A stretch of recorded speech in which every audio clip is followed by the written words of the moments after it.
चाहिए हमें हम जो छोटे छोटे लोग हैं वो भी यहाँ पे तशरीफ लाए। दिल्ली सूरत हाल वो यहाँ पे इनकी वाकई आज की घड़ी बहुत खूबसूरत घड़ी है। वाकई एक अच्छी घड़ी है और वो अच्छी शुरुआत है। तो मैं चाहता हूं कि आप अपनी अपनी नशिस्त पर बैठिए प्लीज। मैं यकीन रख वो काम हिम्मत से करें और एक दूसरे का सहारा बन के हाथ पकड़ के चले, क्योंकि अगर मैं ये चाहूं कि बस मुझे एडवर्टाइजमेंट ज़्यादा आए और मैं चुप बैठूं और बात ना करूं, दूसरे को जो हो जाए, मैं अपनी टांगे काट रहा हूं, मैं अपने आप को तबाही की तरफ ले जा रहा हूं। सही बात। इसमें खुश होने की कोई ज़रूरत नहीं। अगर किसी बंदे को ज़्यादा कुछ मिलता है और दूसरे को नहीं मिलता है, ज़्यादा जिसको मिलता है और वो खुश हो जाए, गलत बात है। हमें अल्लाह ताला ने सोच दी है।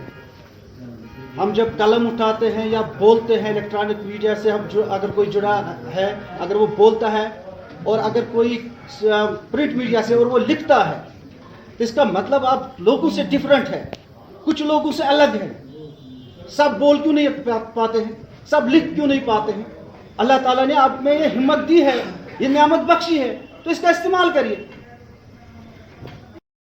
जब हम डिपार्टमेंट ऑफ इंफॉर्मेशन को बोलते हैं कि आपने इश्तहार में कमी क्यों की, कहते हैं हमें ऊपर से आ रहा है। अब ऊपर से जब जाते हैं कि कहाँ ऊपर से आ रहा है, तो वो सारा सरकार पे जाता है। तो इससे लग रहा है कि ये अखबार को बंद करने के कगार पे हैं। बहुत मुश्किल है क्योंकि इससे बहुत हजारों लोगों का रोजगार वाबस्ता है और हम सारे यहाँ को तरजीह न देके एक अच्छे मुअज़्ज़ज़ पेशे को इख्तियार। हम अगर ये बात नहीं है कि आप चीफ मिनिस्टर खान के हक में माइक में कुछ भी बोलेगी, अगर हम पुलिस को लेंगे, उनका एक साइन है। अगर हम प्रोफेशनल फील्ड्स की बात करेंगे, उनकी एक गाड़ी होती है, उस पर लिखा होता है पुलिस। एक पोस्ट ऑफिस लेंगे, उस पर लिखा होता है पोस्ट ऑफिस, उनके व्हीकल्स होते हैं। हॉस्पिटल लेंगे, हॉस्पिटल में उनके व्हीकल्स होते हैं, उस पर लिखा होता है डॉक्टर। द स्लोगन से वन डे कन्वेंशन का यहाँ ये ऑर्गेनाइज किया प्रोग्राम। मुझे ये लग रहा था कि जम्मू और कश्मीर और करगिल और लद्दाख के बीच में दिन ब दिन वेल क्रिएट होती जा रही है। वो कौन से नासर है जो अननेसेसरली वेल क्रिएट करते हैं। दो वी आर वन कंपोनेंट, हम एक असासा है जम्मू कश्मीर करगिल। और कुछ लोग जिनको मैं हमेशा कहता हूँ fringe elements with in the state नहीं चाहते कि जम्मू कश्मीर करगिल लद्दाख एक कंपोनेंट एक आंख से देखा जाए। तो पहले तो मैं आप सब ऑर्गेनाइजर्स को बहुत जो वो हमारे साथ है, तो आपको पता लग गया होगा कि वो न्यूज जो थी वो शायद बनाई गई खबर थी। कुरैशी साहब दिल से, हृदय से हमारे साथ थे, हमारे साथ हैं और इंशाल्लाह हमारे साथ ही रहेंगे। तो जिस किसी को भी ये डाउट है, पहले अपना वो डाउट क्लियर कर लें वो लोग। अब आप बताएं मैं क्या कह रहा हूँ। सर, जो राजौरी में जो कल से हालात खराब हो गए, सिविलियन किलिंग हुई, तो उस पर क्या कहेंगे? क्योंकि आप एक सिलसिला से कश्मीर में था, तो आप राजौरी आपके जम्मू में भी आ रहा है। देखिए, ये कुछ इस तरह की हरकतें और इस तरह की एक ऐसा नापाक मुल्क है जो बदनसीबी से हमारा पड़ोसी है, और ना तो ये खुद कभी चैन से बैठता है, ना किसी को बैठने देता है। और इस नापाक मुल्क की आपको पता है 47 लेके आज तक हमारे से 3 बार पिट चुका है ये मुल्क। और अब ये है कि इसके पास कोई हो सीधा तरीका तो है नहीं हमसे लड़ने का।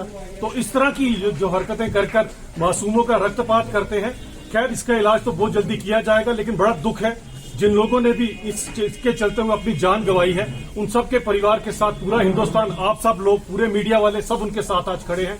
इस दुख की घटना में मैं उनके लिए संवेदना जो है अपने हृदय से व्यक्त करता हूँ। जो सर वहाँ वीडीसी से बताया जाता है कि उनको वेपन पुलिस ने लिए थे, तो इसलिए वहाँ वो डिफेंड नहीं कर पाए। देखिए, ये तो बहुत सारी अभी जांच का विषय है, बहुत सारी बातें उठकर आएंगी। लेकिन इस समय मुझे लगता है उन सब परिवारों के साथ हमें खड़े होना चाहिए, जिनके सगे संबंधी, जिनके जो चाहने वाले, जिनके जो हृदय के टुकड़े हैं वो इस दुनिया से चले गए। आज एक ऐसा मौका है कि हम सबको उनके साथ हृदय खड़े होना है, ना कि इसके ऊपर हमने कोई और बात करनी है। तो राहुल गांधी साहब यहाँ रहे भारत जोड़ो यात्रा के लिए, do you think that BJP उसको यहाँ परमिट करेगी? देखिए, परमिट करने की बात नहीं है, लेकिन अगर राहुल गांधी जी यहाँ आ रहे तो सबसे पहले मैं समझता हूँ कांग्रेस परिवार एक ऐसा परिवार है जो हमारे जम्मू कश्मीर का एक बहुत बड़ा कसूरवार है। तो उनको जो 2-4 क्वेश्चन है वो पहले जरूर जवाब देने चाहिए। सबसे पहले तो उनको 47 के विभाजन का जवाब देना चाहिए, जिसका सबसे बड़ा खमियाजा जम्मू कश्मीर के लोगों ने भुगता। उसके बाद उनको मीरपुर मैसेकेर का भी जरा बताना चाहिए लोगों को, क्यों मीरपुर हुआ, क्यों हमारी जो हिंदुस्तान की फौज को केवल 10 मील की दूरी पर नेहरू जी ने शेख साहब के कहने पर रोक दिया था, उसका भी जवाब देना चाहिए। उनको सन 87 का भी जवाब देना चाहिए, जब बूटा सिंह उनके होम मिनिस्टर थे और यहाँ पर फारूक साहब जो थे वो चीफ मिनिस्टर थे। किस तरह से MUF का गला दबाया गया, किस तरह से जमहूरियत का गला दबाया गया, किस तरह से जीतों को हराया गया, हराया उनको जिताया गया, उसका जवाब दे लें। श्यामा प्रसाद मुखर्जी जिनकी हत्या यहाँ पर की गई, जिन्होंने बलिदान हम लोगों के लिए दिया था, उसका भी जरा जवाब देंगे, उसके बाद आ जाए यहाँ पर। लेकिन हम जम्मू कश्मीर के लोगों का जो भी बड़ा दुख दर्द है, उसका कारण तो ये नेशनल कॉन्फ्रेंस और कांग्रेस है। तो कांग्रेस के अगर यहाँ पर कोई आ रहे हैं तो कम से कम भारत जोड़ने की बात कर रहे हैं, जो भारत को तोड़ा था और जम्मू कश्मीर को भारत से तोड़कर रखा, उसका जवाब दे लो, फिर आपकी भारत जोड़ो यात्रा भी देख लेंगे हम। सर, तो ये वनडे कन्वेंशन यहाँ पे हो रहा है, जर्नलिस्ट के लिए बहुत सारे मसले मसाइल हैं, तो कैसे देखते हैं बीजेपी? मैं कहता हूँ पहले कर लेंगे कन्वेंशन, उसके बाद उसके ऊपर बोल पाऊंगा।